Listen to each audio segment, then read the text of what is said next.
I have spent over a decade watching the architects of global power play a game of chicken with the world's reserve currency. For 15 years, I have studied the precise moments where economic desperation meets military necessity. Most people see the current headlines and think this is just another trade meeting, a sequel to Busan, or a routine diplomatic reset. The reality is far more dangerous. We are not watching a trade summit. We are watching a foreclosure hearing for the global order. On May 14th, 2026, President Donald Trump landed in Beijing to meet General Secretary Xi Jinping. The world is watching the handshakes, but the only number that matters is $39 trillion. That is the current staggering level of the U.S. national debt as of this week, a number that has officially entered the terminal zone of the debt cycle. The consequences of what is being discussed behind closed doors in the Great Hall of the People will be felt for the next quarter century. What was decided in these opening hours will reshape every aspect of your financial life. Tonight, I want to walk you through 3 questions the mainstream coverage refuses to answer honestly. First, is the $39 trillion debt deal a legitimate recovery plan or a controlled demolition of the dollar? Second, what did China demand in exchange for stabilizing the U.S. Treasury market? And third, how does the ongoing conflict in Iran and the Strait of Hormuz dictate the terms of this historic bargain? If this is the high-level analysis you want, subscribe now and stay with me, because the answers will challenge everything you think you know about American power. Stay with me. Is the $39 trillion debt deal a legitimate recovery plan? Here is what actually happened. While the cameras were focused on the red carpet in Beijing, the strategic reality was being dictated 4,000 miles away in the Strait of Hormuz. The U.S. has been locked in a high-intensity naval standoff with Iran for weeks, a conflict that has effectively turned the Persian Gulf into a death trap for global energy supplies. The Pentagon has deployed the USS Gerald R. Ford and the USS Dwight D. Eisenhower to the region, creating a wall of steel to protect the flow of oil, but the mathematics of this exchange are unsustainable. We are currently spending millions of dollars in interceptor missiles to down $20,000 drones. From a professional standpoint, I want to be direct about this. The U.S. military is overextended. We are fighting a kinetic war in the Middle East while trying to maintain a steel ghost presence of submarines in the South China Sea to deter a move on Taiwan. China knows this. General Secretary Xi Jinping is holding the rusty locks of the global supply chain. Recent research from analyst Owen Dorney at the Hudson Institute highlights that China has effectively weaponized its control over rare earth minerals. On the eve of this summit, Beijing tightened export licenses for gallium and germanium, the windpipe of the U.S. defense industry. Without these, our floating fortresses and advanced F-35s cannot be maintained. The mechanism of this debt deal isn't just about spreadsheets. It's about military compliance. China has reportedly agreed to a stability window for U.S. treasuries, essentially promising not to dump their holdings, in exchange for a reduction in the Liberation Day tariffs and a suspension of hostilities regarding semiconductor export controls. I have seen this pattern before. It is a strategic pause, not a peace treaty. But that is not the most consequential dimension. What matters far more is what comes next. What did China demand in exchange for stabilizing the $39 trillion debt pile? And here is where the analysis gets uncomfortable. Most analysts are missing the fact that the U.S. Treasury and the Federal Reserve are currently trapped.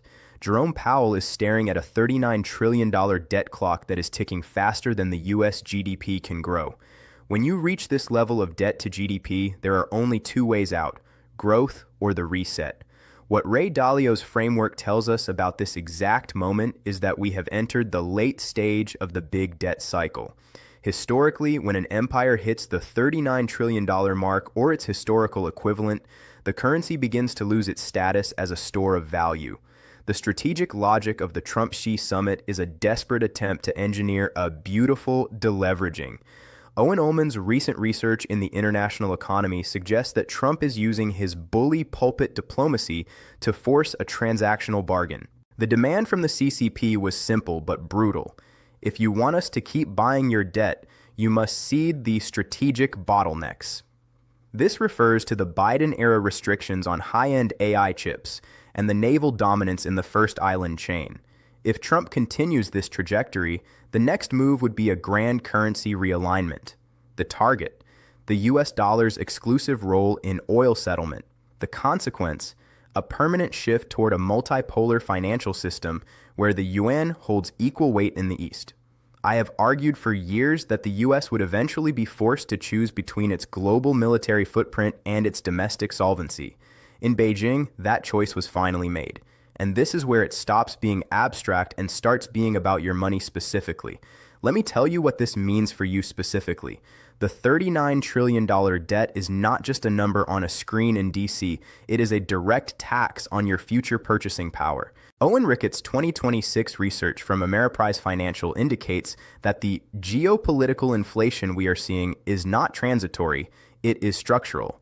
Because of the ongoing blockade in the Strait of Hormuz and the new trade stability terms reached in Beijing, gas prices are projected to hold above $5.50 per gallon through the summer, a 15% increase driven by the security premium China is now charging for middleman energy deliveries. Your food costs are next. The supply chain link is simple. Higher diesel prices and the new Chinese quotas on U.S. soybean exports mean your grocery bill will remain 20% higher than 2024 levels. In the 1970s, during the last major stagflationary crisis, the U.S. saw a 40% erosion of purchasing power in less than a decade. The data suggests we are at the same point on the curve today. If you have a 401k or a savings account, you are effectively holding a melting ice cube. As the U.S. issues more debt to pay the interest on the existing $39 trillion, the value of every dollar you earn is being diluted.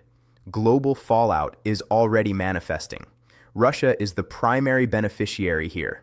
As the U.S. and China hammer out this debt truce, Moscow is redirecting its energy exports through the Arctic Northern Sea route, further bypassing the dollar-denominated insurance systems of the West. If this analysis is landing, give this video a like. It is the only signal that tells YouTube to show this to people who need to see it. So here is where this goes, and I am going to be direct. Within the next 30 to 60 days, we will see the first stress test of this Beijing deal. There are two paths. Either a temporary stabilization of the bond market that allows the Fed to pivot and lower rates, or a hard break where China decides the U.S. hasn't made enough concessions on Taiwan or Iran. Based on every historical parallel, the more probable outcome is a slow bleed. The $39 trillion debt deal isn't a fix, it's a sedative. It buys the U.S. time to manage the Iran conflict without a total market meltdown, but it hands the keys to the global economy to Beijing. The pieces are shifting significantly, and the chessboard of Asia has been redrawn in a way that favors the patient player over the loud one. The open question for you is this: if the U.S. government is forced to devalue the dollar to manage this $39 trillion debt, what are you doing today to protect your family's wealth?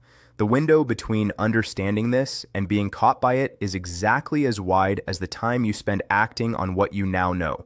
Drop your answer in the comments. I read everyone. Subscribe and turn on notifications, because when this moves, it will move fast.